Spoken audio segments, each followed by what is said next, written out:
begin with you, Norman. I think it will sound pathetic, but I mean it literally, that the existence of people like you is the best argument against anti-Semitism. It's not that people like you exist. Let me go on.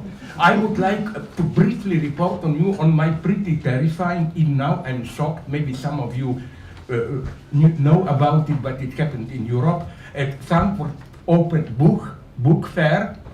Slovenia was the guest of honor, so I was allowed to speak at the opening ceremony.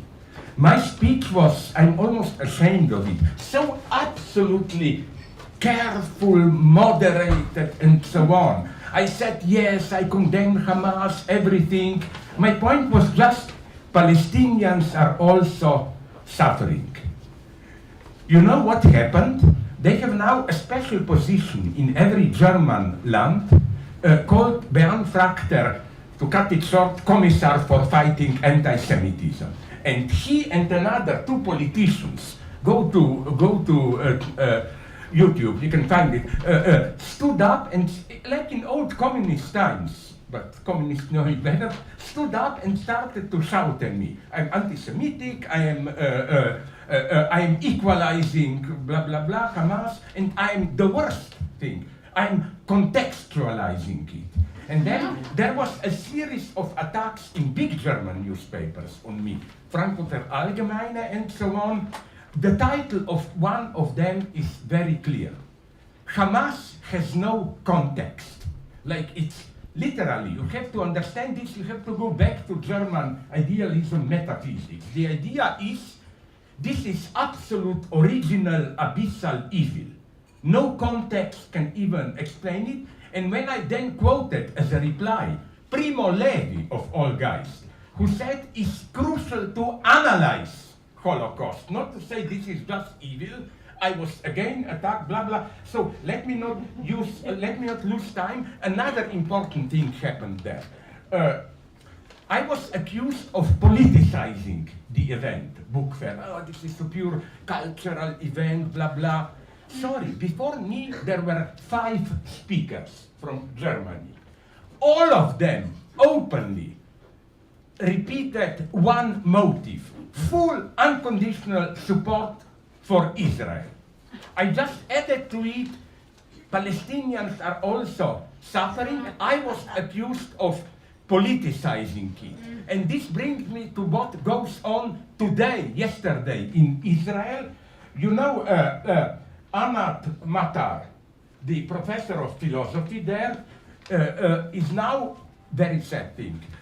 Because she made some, for Israel establishment, problematic statements. Okay, they want to fire her at the university, but 2 things are ominous here.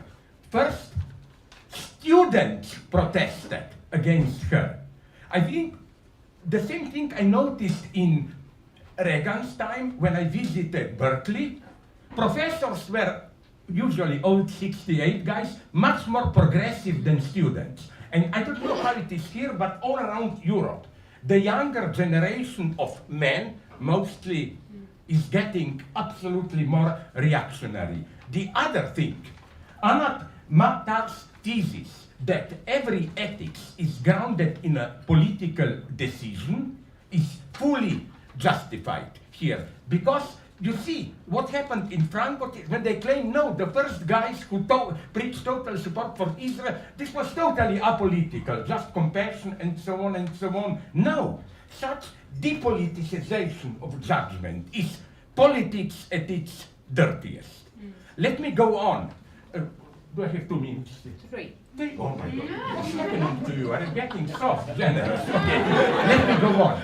The fiasco of German philosophy, as an answer to all this attacked in corner with them against me, Jürgen Habermas, as close as you can come to a German state philosopher, and 2 other of his followers wrote a public letter. They don't mention me, but I have my KGB agents there. I know what was in the background. Against me, claiming no, unconditional, you know, the usual bullshit. Israel, the only democratic society in the Middle East, and so on and so on. And now I come to conclusion. This is what fascinates me, even the philosophical importance. You know what Habermas abandons? What the greatest first generation of Frankfurt School, Adorno and Horkheimer, called dialectic of enlightenment, which means the horrors that were happening, colonialism or Gulag, Shoah, they are not some remainder of a dark medieval past. They are the results of the immanent antagonisms of the project of European modernity. With Habermas, this disappears. Just we need more European enlightenment and so on and so on. To conclude, then, you can ask me questions if you want. You know, we really live in sad times. Not only is Germany, I can explain it more, doing the most unethical thing you can imagine. Everybody knows. The general logic is we did the Holocaust, so now, as a dirty deal with Israel, we will say, you were our victims, but in exchange, we tolerate your crimes today. You know, it's disgusting.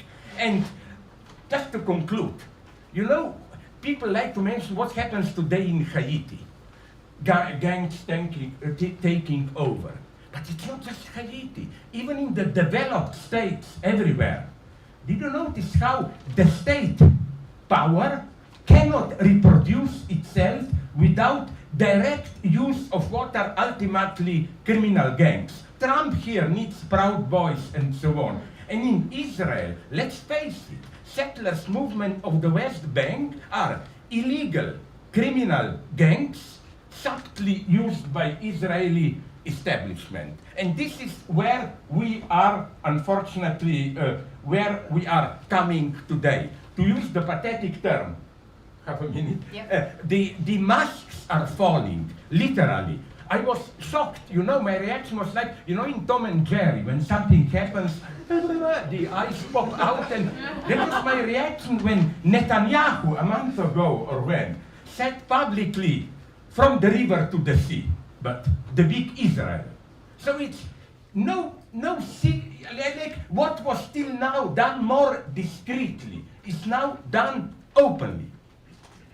We are entering a new era, extremely dangerous era. Yeah. And I, in all my naivety, who still thinks maybe there is something good, although they are hypocritical in this European human rights, I'm saying what is happening now in Gaza is the death of Europe, in the sense of, you know, you talk to a Palestinian, he will tell you, yes,